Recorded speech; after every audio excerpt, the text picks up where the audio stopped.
এই আলোকে আমাদের নির্বাচনের কৌশল কী হবে, নীতি কী হবে, এগুলো নিয়ে কথা বলেছি। এবং এগুলোর বেশিরভাগ বিষয়ে তাদের সঙ্গে আমাদের তো আগে থেকেই একটা সমঝোতা ছিল, যেহেতু আমরা একসাথে বহু বছর ধরে আন্দোলন করেছি। এবং আমরা তখন থেকেই বলছিলাম যে আমরা শুধুমাত্র সরকার পরিবর্তনের আন্দোলন করছি না, আমরা সমাজ পরিবর্তনের আন্দোলন করছি। সেই হিসেবে সংস্কার কর্মসূচিতে যেমন হয়েছে, তেমনি পরবর্তী পদক্ষেপগুলো কী হতে হবে সেটাও আলোচনা হয়েছে।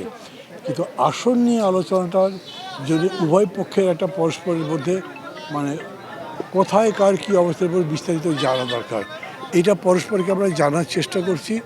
বৈঠকটা মানে আসন নিয়ে সরাসরি কে কোন জায়গায় কীভাবে যোগ্য হবে এই আলোচনা করাটা হয়তো এই সপ্তাহের মধ্যে শুরু হবে, এটা আশা করছি। এটা আরপিও যেটা বলবে তার বাইরে তো আর আমি যেতে পারবো না, কেউই যেতে পারবে না।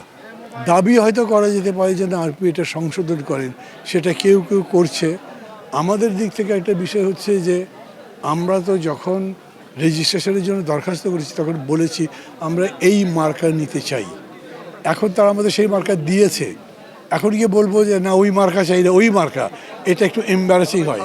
আমরা যেমন 142টা আসন তো আমরা জোটগতভাবে বলেছি, এর মধ্যে আমাদের প্রায় 50টার মতো বলা আছে।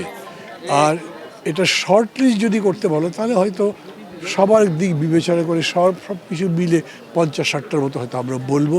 তারপরে তাদের সাথে নেগোসিয়েশন হবে, হয়ে যেত কয়টা পেতে পারে তা তো বলতে পারবো, সেটা তারা তাদের জায়গাটাও বলবে। আমরা মনে করি আমরা অন্ততপক্ষে 25-30টা আসলে রীতিমতো লড়াই করবার মতো আমাদের সক্ষমতা আছে।